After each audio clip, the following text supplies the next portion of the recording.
Di dalam pembuatan alur cerita film, terbagi menjadi 3 tahapan, yaitu tahap pembuatan narasi, tahap pengisian dubbing atau voice over, dan tahap pengeditan.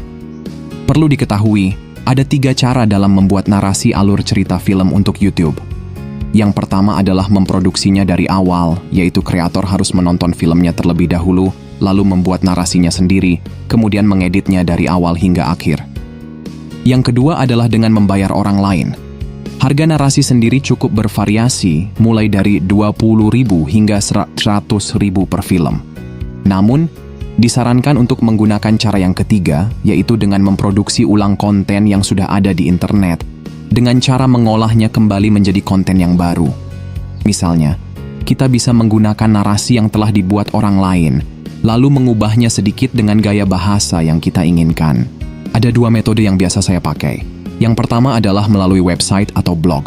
Misalnya, kita bisa menggunakan narasi yang tersedia di themoviespoiler.com. Di sini cukup banyak narasi film yang bisa kita pakai.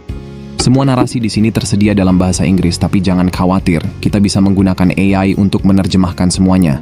Cukup copy saja artikelnya, lalu buka Microsoft Word. Pisahkan terlebih dahulu menjadi beberapa bagian, agar AI lebih akurat dalam menerjemahkan.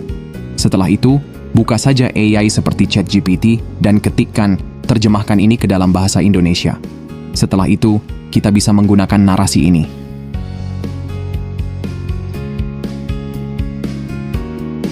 Itu tadi adalah metode yang pertama. Sekarang kita bahas metode kedua, yaitu menggunakan narasi yang berada di YouTube. Pilih saja konten YouTube yang narasinya bagus. Saya menyarankan menggunakan konten luar negeri saja, untuk mensupport sesama kreator Indonesia.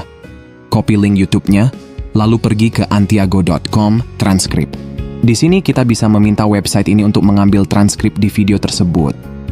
Bahkan website ini juga bisa langsung menerjemahkannya ke bahasa Indonesia. Tapi, satu kelemahannya adalah hasil transkripnya tidak memiliki tanda baca, sehingga kita harus meminta ChatGPT untuk memperbaiki tulisannya.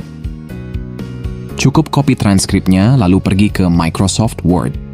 Pastikan dibagi menjadi beberapa bagian agar ChatGPT bisa mengerjakan tugasnya dengan yang akurat. Setelah itu, kopikan satu bagian pertama dan ketikkan, ubah tulisan ini menjadi mudah dibaca. Jika sudah, lakukan ini ke bagian-bagian yang lain hingga selesai.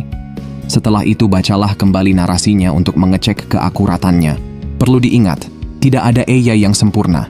Maka saya sangat menyarankan untuk menonton alur cerita film milik orang lain terlebih dahulu, agar kita bisa mengerti isi dari film tersebut. Jadi, kita seperti menonton alur cerita film untuk membuat alur cerita film. Atau jika Anda memiliki waktu luang yang banyak, tidak ada salahnya juga untuk menonton filmnya secara keseluruhan, agar lebih mengerti lagi. Di sini, hati-hati dengan nama orang, angka, dan penyebutan yang sulit karena biasanya AI masih kesulitan untuk menulis ini dengan akurat. Hati-hati juga dengan kata-kata kasar dan sensitif. Ubahlah kata-kata tersebut menjadi halus agar tidak terkena demonetisasi.